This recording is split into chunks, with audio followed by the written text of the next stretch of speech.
Hey folks, Daily Landsblog for the 22nd of January 2021. We're almost a year into the pandemic. What the hell is going on? Although it does seem like the start of the pandemic was a long time ago. I can't remember life beforehand. And I think that's a real problem for people. Obviously I talk to a lot of people about their mental well-being, and it seems that the toughest thing, besides the obvious, which is if you lose your job, that's incredibly tough, all of the financial issues, and if you get sick, that's tough, and if you care about someone who's sick, that's tough. But there's also this open-endedness where you go, well, we don't know when this is going to end, right? We know we have the vaccine, but what the hell is going on?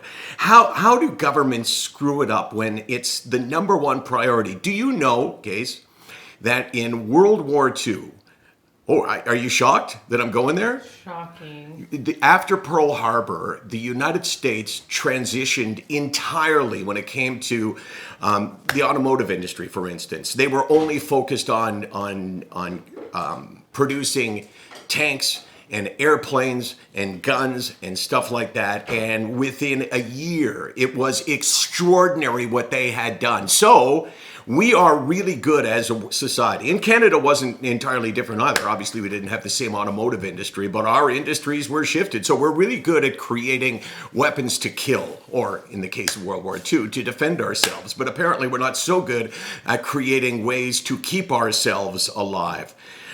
Today was not a good day for me, although on the 22nd with 2 marks on my arm. That's pretty darn good. Case, pretty darn good? Pretty good. Pretty good.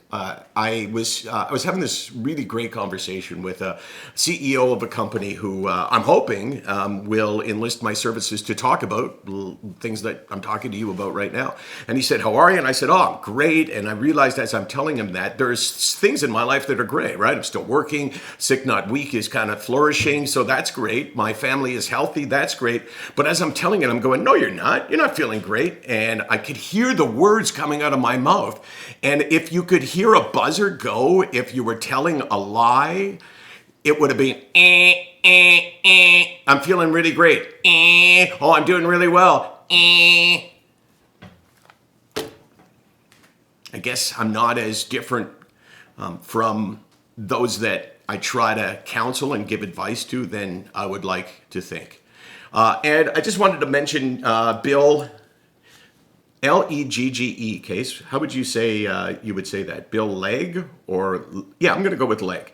I'm so grateful to Sick Not Weak for all that you do. The loneliness still occurs, but it's confounding sometimes, but inspirational that someone like Landsberg struggles and functions like he does. And, there's times when I actually feel guilty about that. On a day like this, when I'm battling this illness and I'm still out in front doing this, I think, okay, well, is that making you feel like you should be out in front in your life? And the answer is we all handle it differently. People have chemotherapy, and some are able to continue with their lives, and some are not able to continue with their lives. People with depression, even though we may feel the same way, manifest itself in different ways. Some people can get out of bed, other people can't get out of bed. That doesn't mean that I'm stronger. That just means that it's different. SickNotWeak.com, 24 hours a day, 364 days a year. By the way,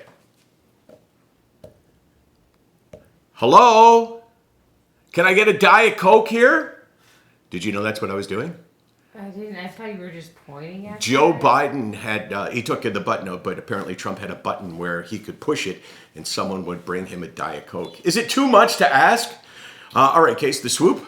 I'm going to give you a 3. Oh my gosh, that's awesome. Pretty good. Not Yeah. as yesterday. Yeah, and just so people should know who said they were all over you yesterday. Casey said, "Oh, Casey, that was a 5. It's actually out of 4, so cut her some slack. I'll take a 3, though.